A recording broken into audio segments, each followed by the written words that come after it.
Gracias, located in Western Honduras, is home to almost 25,000 people. It serves as a transportation hub linking Santa Rosa de Copan to other surrounding towns. Export and sustenance-based farming of coffee and vanilla are the center of the majority of the town's activity. The tourist economy and the picturesque landscape set the town apart.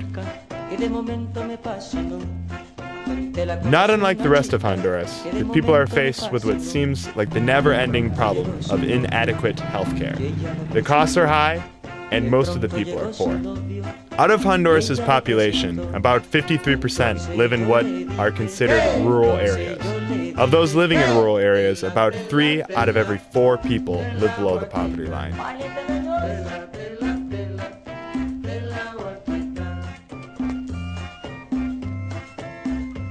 Even for those who can afford healthcare, there is only about 1 doctor for every 1,500 people living in Honduras. There is great fear among the government that if a major epidemic were to occur, the poor sanitation would cause the disease to spread at a dangerous rate.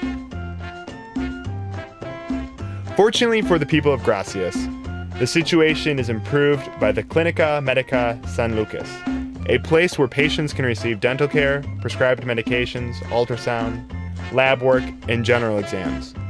For those patients who can't afford to pay the clinics, low cost of $3.70 for an appointment, the services are given for free.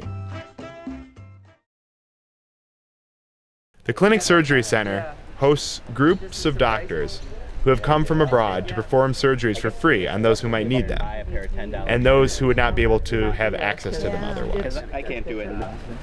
Really want to look like the San Lucas Medical Clinic is among the best in Honduras.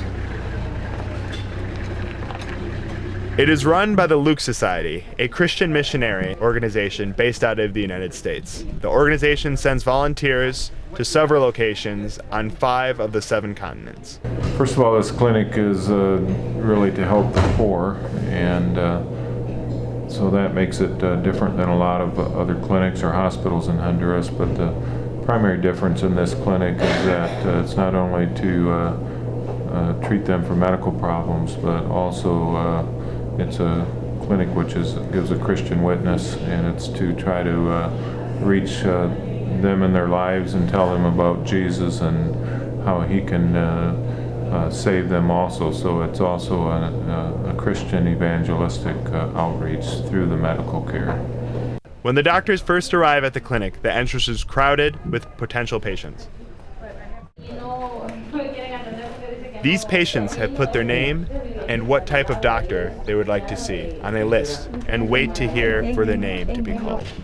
José Mariano Aguilar.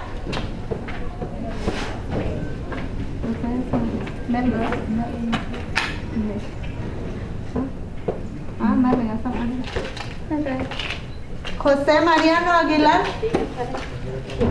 ¿Está? Omar Said García. Aquí está.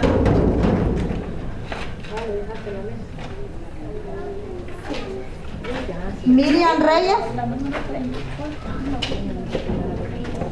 Once a patient's name is called, they enter the clinic and sit down with one of the surgeons to discuss why they have come.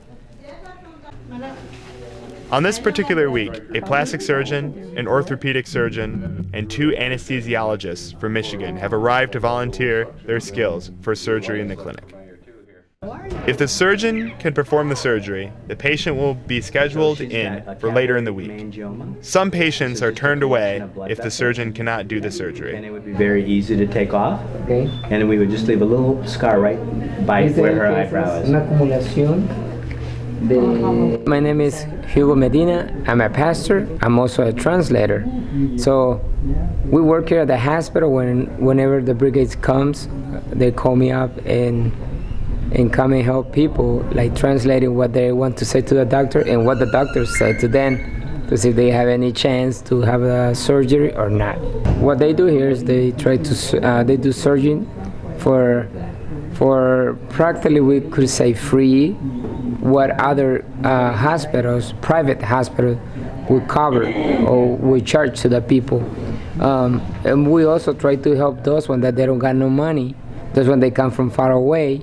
So we don't charge them money. We just help them in whatever we can, and especially the doctor that they take their time to get here. They pay for their trip, for the medication that they're bringing, and give it to them. Can she straighten her elbow?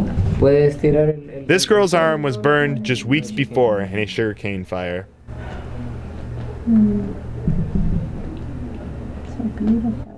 The plastic surgeon will attempt to cut away some of the scar tissue so that the girl will be able to move her arm and hand freely again.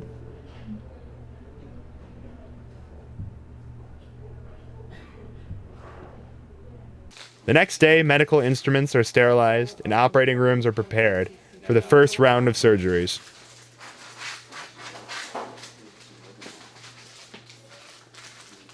His neck, and he's going to do a shot. The first patient is Jose, a 10-year-old boy with a cleft palate. Cleft palates are fairly common in Central America and can interfere with a person's speech and food intake. In the United States, cleft palates are usually dealt with within the first 6 weeks of a person's life. In Honduras, it is not uncommon for someone to have to live with it all the way into young adulthood. Surgeries are performed throughout the week on people from all over Honduras who need medical care. Many people travel from very far away just to be treated at the clinic. ¿Cómo cuánto camina hasta Santa Cruz? Como 4 horas. She walks for 4 hours to the village, and then she takes a bus that takes 3 hours to come here. This man came to the clinic after he cut his thumb in a machete accident. He traveled for over 2 days just to get to the clinic. Dr. Alaru, the plastic surgeon, will give him medicine and proper bandages from the clinic's bodega.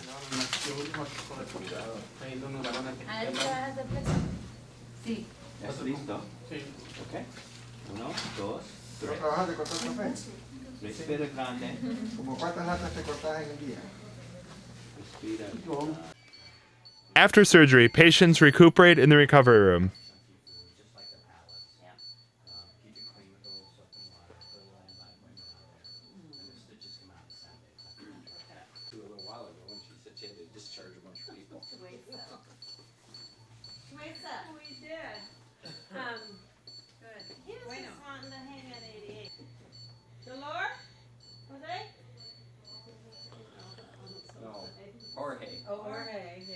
Yeah, we already messed this up. He's Jorge Lopez.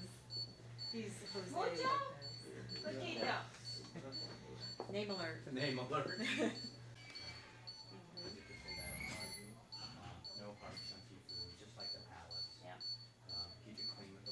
Meanwhile, construction on newer parts of the clinic are still underway. The clinic is also a source of help for many of the unemployed people in Gracias. Many of the builders working on the clinic would not have a job otherwise. Surgeries continue throughout the week until it is finally time for the doctors to return home to the United States. It's a keeper. Clinica Medica San Lucas makes quite an impact on the surrounding areas, giving many people the help that the Luke Society provides. We love having the groups down here and having volunteers that are willing to spend a week down here and serve the poor. And it's always amazing to me how well every group works together and how much they accomplish and the great attitudes that they have and the witness they have for Christ as they work down here.